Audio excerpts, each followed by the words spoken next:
Good evening, friends. Warm welcome, one and all, to the sixth session of the Option Omega Conference, India's largest retail option traders conference. Well, friends, we successfully finished more or less 5 sessions, correct? And those 5 sessions were completely related to positional trading. Today, officially, we start intraday trading, starting from our friend Asit. I'm trying hard to locate Asit in my list. I'm unable to find him. Yo, here you go. So, Asit, on behalf of the entire audience, I welcome you to Option Omega and also to the Traders Gurukul speaker family. Thanks, Friends, Ashok. Thanks. Yeah. my special thanks to Santosh Pasi for introducing Asit to me. And Asit has been a professional trader and trainer. He is an MBA in finance and he is a CFA too. He's an upcoming CFA. He has cleared his level 2 and he has an extensive background in this investment banking space, and that's about 13 years of experience. Okay, so today's topic shall be scalping options through delta drifting, and officially this will finish 50% gun level as far as Option Omega's program is concerned. So thanks once again, Asit. The stage is yours. Please take off. Yeah. Thanks, Ashok, for the nice introduction. Just one clarification. I'll never be a CFA. I somehow felt it was a bit of wastage of time for what I was looking to do. During my IB investment banking career, at that point of time, it was needed. But yeah, it's more for investment and things like that. So anyway, a lot of things I learned. But yeah, I'm right now, to be honest, little focused on CMT. I think that is more in line with what I'm doing right now. But yeah, that being said, thanks for the lovely opportunity. Thanks to Santosh sir for doing the introduction for doing this session. Yes, so we will be covering this scalping. But before going through this, let me kind of not tell all of you whoever are kind of not planning to do scalping. Uh, there are a couple of things I want to kind of emphasize. Scalping is not for everyone. If you do not or are not able to do it, just don't bother about it. There is no point losing money because scalping is supposedly very easy. It is not. And second, just ask yourself: have you been profitable trader, being a swing trader, being a positional trader, being a kind of an hourly trader, before you can attempt to be a scalper? So ask those questions. Don't go by the wind. Ask yourself whether you're qualified enough to, or I would not say qualified enough, but I would say good enough to control the emotions. If you cannot control the emotions, and let's say putting the proper stop loss and following the rigorous discipline of being a trader, being a positional trader or swing trader, you cannot be definitely successful in scalping. So let me be very honest with you, it is not for everyone, and we don't need to do it just because it is popular. Only when your personality kind of suits this kind of trading, go for it, and you know what is the reward and what is the risk that is already there. So even though I'm talking about scalping, I think it is definitely, I have done enough scalping to let you know that it is not a single attempt that you can go ahead and succeed. I have attempted quite a bit of time, and I have lost quite a bit of money through scalping. I think over a period of time, you set your eye and you understand what are the parameters that you look at and what are the things that you look at, and then you go ahead with it. So what I'm going to talk about in the next 1.5 hours or whatever is that my experience and how I do scalping. It is not perfect. No trading method is perfect, obviously. B, you can kind of maneuver the kind of whatever system that I'm talking about, the way I'm looking at the things. You bring in your element and try to see if you can kind of further it to next level kind of thing. So feel free to kind of change it, give further input, create your own style. But this is one way to look at it. This is not the actual way. But over a period of time, what I've realized, if you're disciplined enough and you know what you're doing, you will definitely get a decent run in scalping. But you have to really be into that game of discipline. If you don't have discipline, don't attempt scalping. So with that disclaimer, let me start the slides. And as I said, these are all my own way of looking at the scalping business and how I do it. Not necessarily this is something fixated. This is how it has to be done. So Atik, there is a small request from the audience. They say your voice is little low. Can you see oh, if is you that? can increase your volume? Yeah, give me a second. Let me just Yeah, check that. Hello, is it better? If you can it tell seems me. better. If you can make it more, much better. Keep I it think this is 100%. a, yeah, it is. It Yeah, is 100. perfect. Um, Go ahead. give me one more second. Let me just check. Yeah, this is 100. I think I'll keep the mic closer to the this thing. Should be okay. Brilliant. One volume is Yeah, 100%, right? Superb. yeah. We are good. Yeah. So before going to the scalping this thing, I just want to talk about few slides on options and couple of slides on Greeks and how exactly. So as a scalper, what we do, okay. Let me finish the few slides on the options, then I'll come to the scalping part. So why options? Basically, options give you optionality.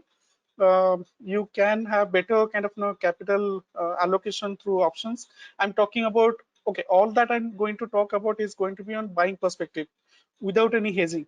So over here, if you get the trend right, if you get the momentum correct, you really do not have to put a lot of money as a margin, or this thing is purely the premium that you're going to pay. So either you're right or you're wrong. If you're wrong, your stop loss gets hit and you're out of the trade. So in that way, the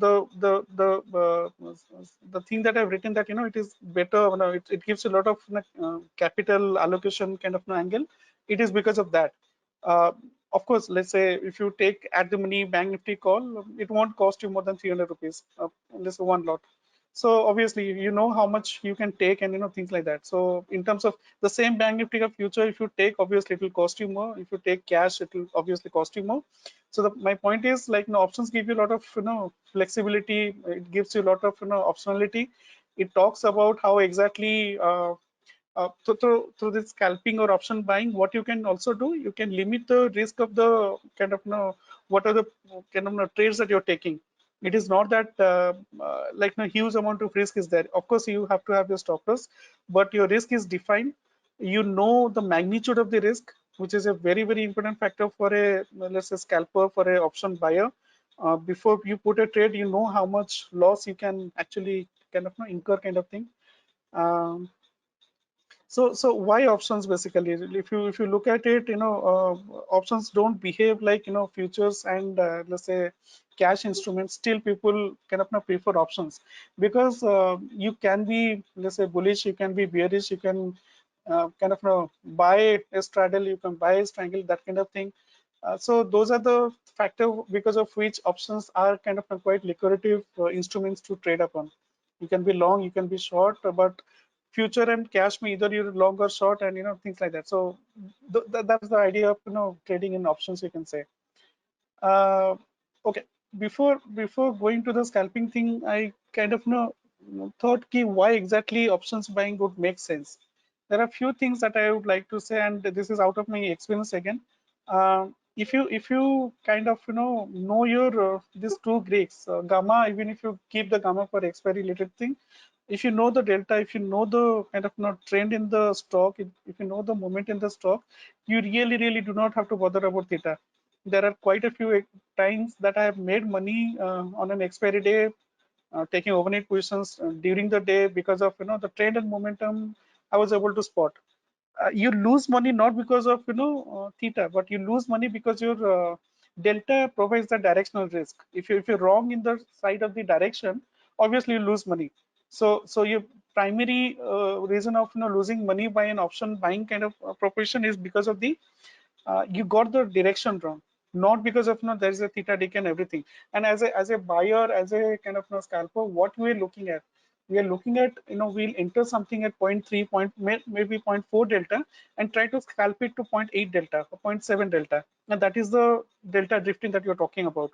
how exactly you can get enter at around zero point 0.4 delta and try to move it to 0.7 zero point 0.8 kind of delta, and then you see what is the next available kind of a strike price. And if the trend and momentum is still intact, you can go for that next strike kind of thing.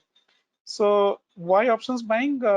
So another thing, like there's so many kind of theories about options buyers lose money and all this thing. Trust me, it is not because of any other Greek. It is only because of delta. If they get the delta wrong, they'll lose money.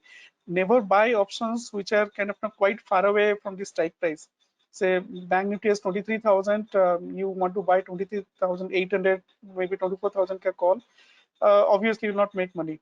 If you want to see, you want to be long in Bank Nifty, be long in Bank Nifty through options buying at 23,000 strike price, where delta is 0.5.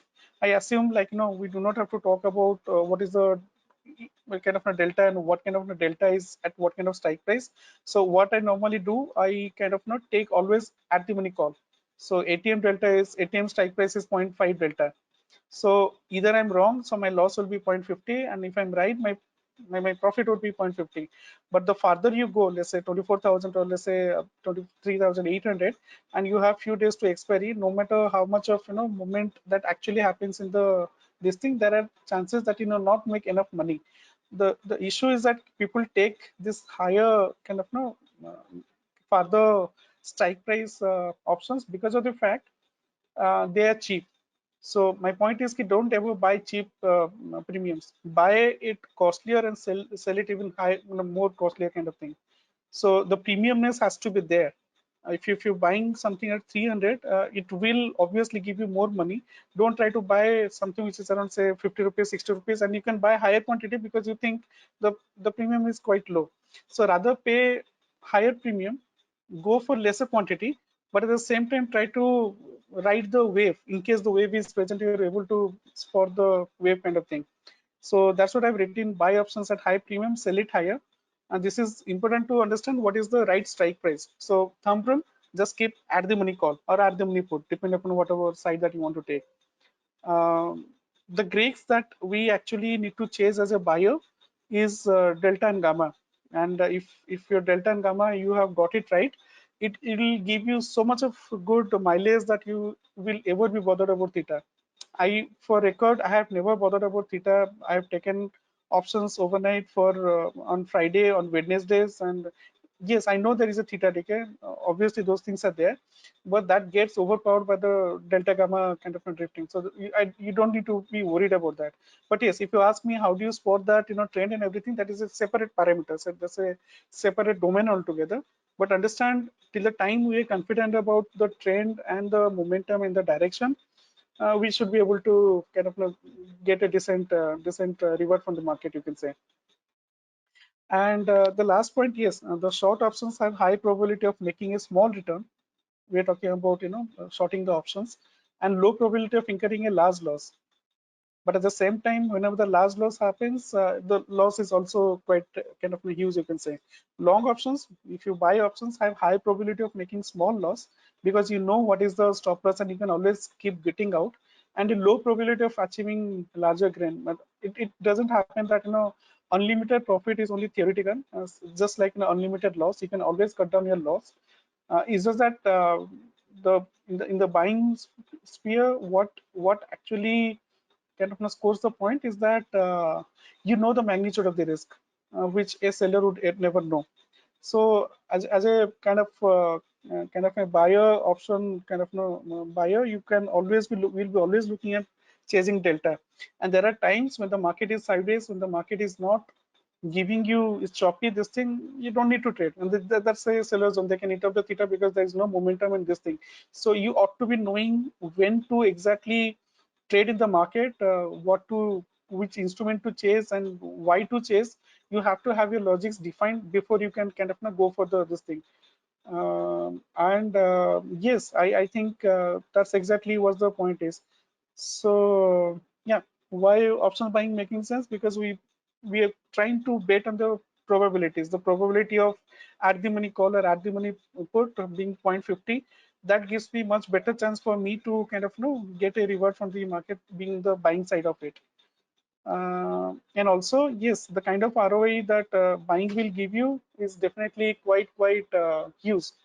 I myself have, I'm not sure how many of